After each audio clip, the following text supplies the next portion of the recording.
делумно е точна информацијата, превземена од Министерство за политички систем, но на позиција соработник во протокол, што е почетна позиција во Министерството за надворешни работи.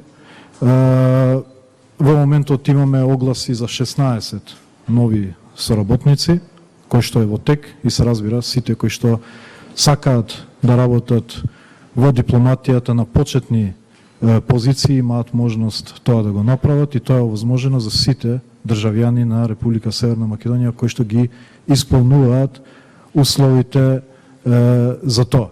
Ниту е конзул, ниту кандидат за конзул, туку помлад соработник, почетничка позиција во МНР како и секоја друга почетничка позиција и ќе кажам, ниту е кандидат, ниту ќе биде кандидат додека сум јас министер за надворешни работи за конзул. Дополнително прашање, дали преземањето е пред кога испадна, дали ќе оди за генерален конзул како што велите? После таа, мислам дека после таа шпекулација била вработена во општина Петровец, што е каде градоначалник е од опозицијата и затоа не ми е јасна нивната позиција, потоа во Министерство за политички систем и потоа преземено во Министерство за надворешни работи. Сега скоро е преземено? Скоро, да.